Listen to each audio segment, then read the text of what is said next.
I just continue, the pass protections, obviously with a team like us that throws as much as we do. He's got to be very sound in that, ball security, and continue to learn the run schemes. But he's heading that way. He's worked hard at it, and it's hard to keep his talent off the field. Can you talk about the penalty situation? I mean, you had 7 through the first play of the second quarter, but after that, it was pretty minimal.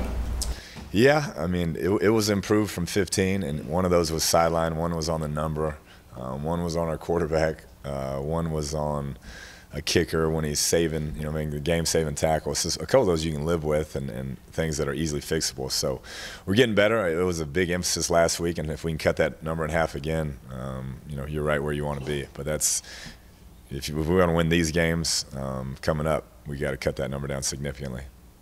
What happened coming up from El Paso Saturday night? The plane wasn't ready to fly out, and so we spent the morning, I guess it would be 6 hours of the morning in a hotel, and then came back. So that was about par for the night, I guess. That's in that your preparations or your usual Sunday routine? No, we had been looking at this game for a while. Through the spring, we knew we wouldn't have many games on them, so we'd done a lot of prep through the spring, through the summer, in anticipation of this game. So it didn't set us back at all. The duplicate was one of those players not supposed to be in the field, or did y'all just not get the jersey that y'all thought? It was a miscommunication on our coaching staff. That was it. I mean, we should have had the right personnel in and handled that, and we didn't get it done. Several number changes. Is that to avoid some of the numbers? That is. It just makes it easier. Could there be anything special planned for the coaches? Kind of what's good for the goose, good for the gander, or has that already been addressed and taken care of? It's been addressed, yeah, and taken care of. Yeah. After watching all the film, just what do you think about the offensive performance as a whole? Just looking back at all of it, and Davis too. Not where we need to be. 4 3-and-outs is. I don't think we had that many in probably a 3-game stretch last year. So that's a key to our offense, staying on the field and making first downs. And it's all fixable. It's all easy plays. It's there to be made. Either we miss the throw, we don't catch it, we don't block, we get a hold. So the same things keep popping up. But it's early, and we're not supposed to be at our best yet. And then I know it's coming. So they're working hard. The effort is the one thing that's standing out on film. They're playing hard. We're just not making the right decisions all the time, and just have to get better. Missed some throws, but how do you feel about Davis's decision-making? Took care of the football, and that's good. That's what we asked him to do. But I know he's going to continue to get better, and everything was close. Like I said, it was close to having some really big numbers and a lot of points. We just didn't make the plays.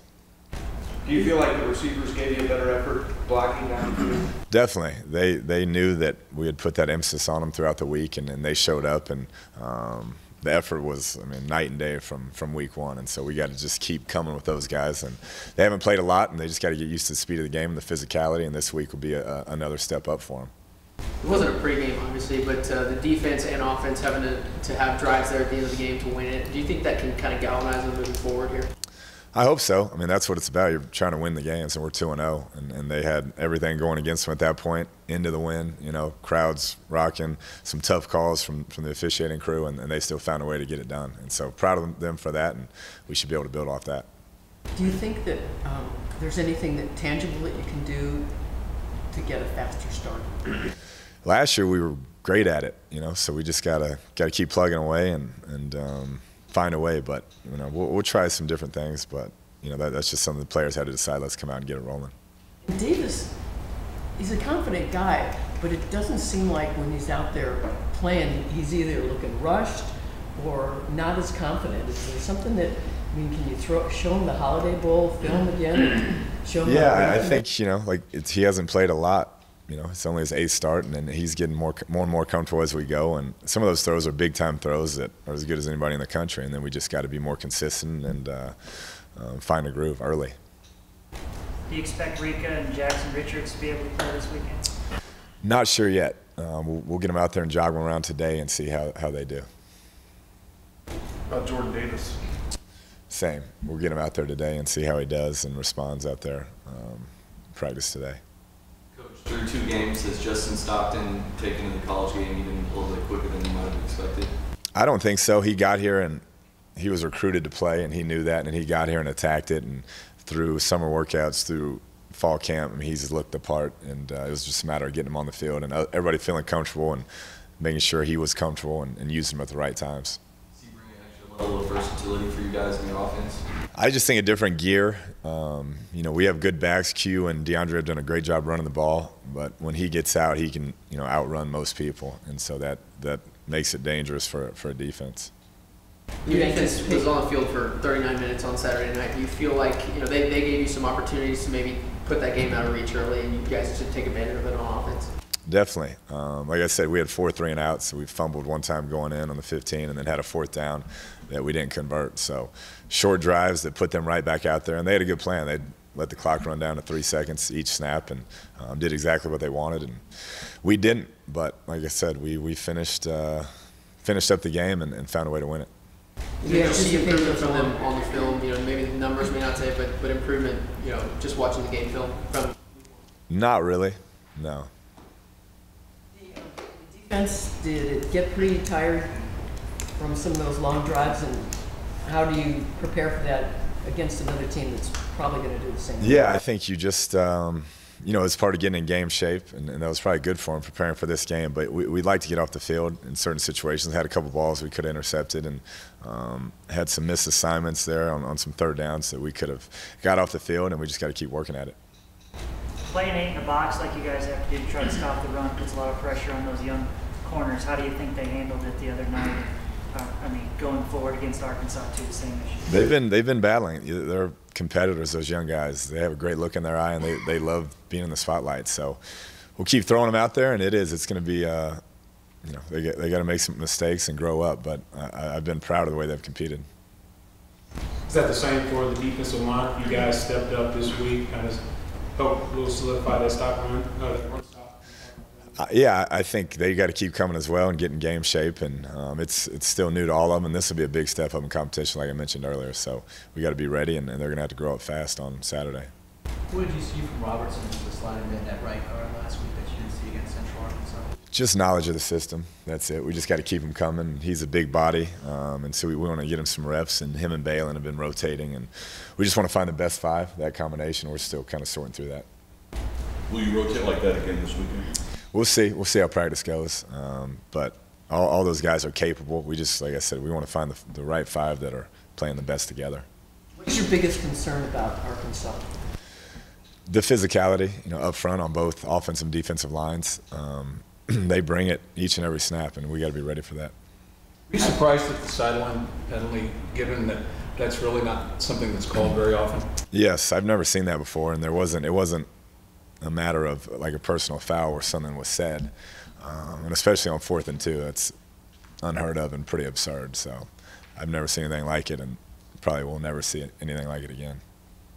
How exactly do you prepare for a team that's going to come in as physical as Arkansas? How do you simulate that in practice, or how are you going to get your team ready for that? You don't. You just give as many good looks as you can, and like I said, we've had some good prep work through spring, through fall camp for some of their sets, and try and go good on good when you can, but you want a fresh, healthy team that has to play hard and get after it. With the issues that y'all have had on the sideline each of the first 2 games, with communication issues in each game, is that something that, since your coaching staff is pretty much intact from last year, is that something that maybe kind of you take for granted that can sneak up on? No, I think, you know, we had the one with the jersey, which is the special teams deal, and we're still sorting through some of that with our new guys, and then lots of young guys playing. And I'd say that's the main thing, but something we got to clean up. What have you thought about your coverage against so far this year, and just where things are on special teams so far? Fairly well, with the exception of that last one, which was big. But I think they've been running down and giving great effort. Can you talk about Jakeem's performance? You guys missed him a couple times, but he still had a huge game. He did. He's tough to handle. They want to play a lot of man coverage, so we had some good matchups on him. And like you said, could have had an even bigger night. Wish we would have hit him on a few more, but he's coming a long way, and expect him to keep getting the ball.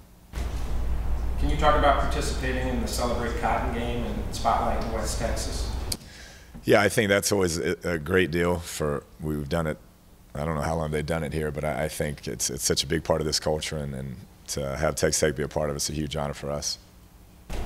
going against such a physical offensive line, are there things that you can do as far as speed-wise to take advantage of that, or do you see your speed on defense being an asset for you? It better be, because they're big and physical. So we got to find a way to use our quickness to our advantage, because we're going to be overmatched when it comes to size. Are you teaching the players the Haganese that the coach at Arkansas is? Yeah, no, I'm not familiar with that. Not at all.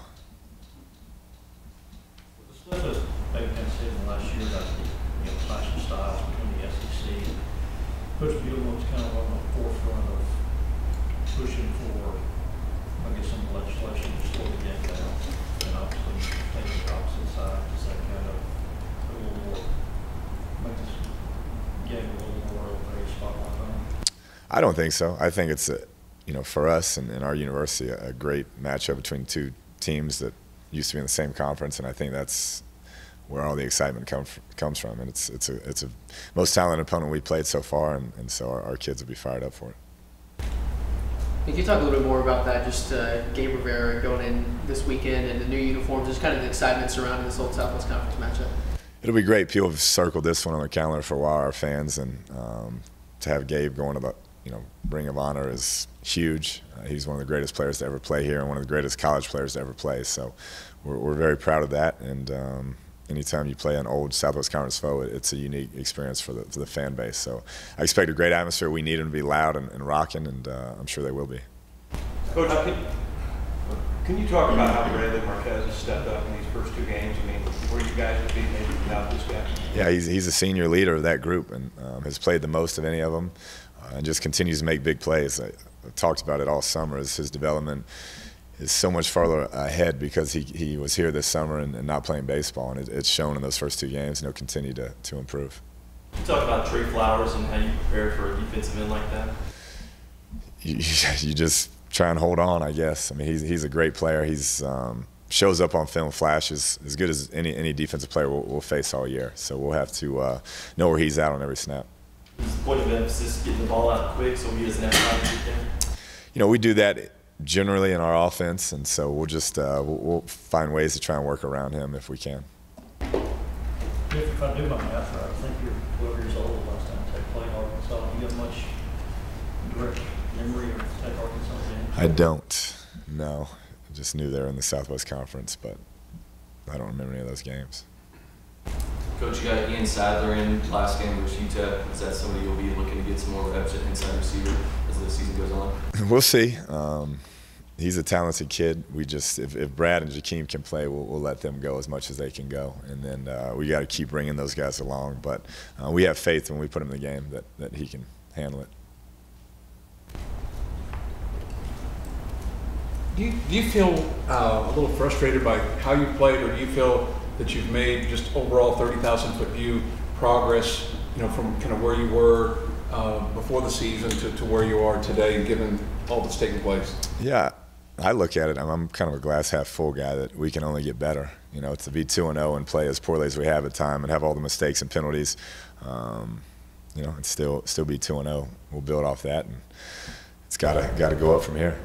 Did you feel good about how the defense played, given that they bent but didn't break with the stops in the first half and then the stop at the end of the game, and then even in the middle of the game there were some big stops? I did, because I knew the type of pressure we put on them as an offense. Going 4 and out, 3 and out 4 times, that hurts any defense, and they really hung tough. And the one touchdown drive, we're off the field. If as a coaching staff we don't screw that up. So yeah, they're playing hard and they're getting after it, and offense got to come along.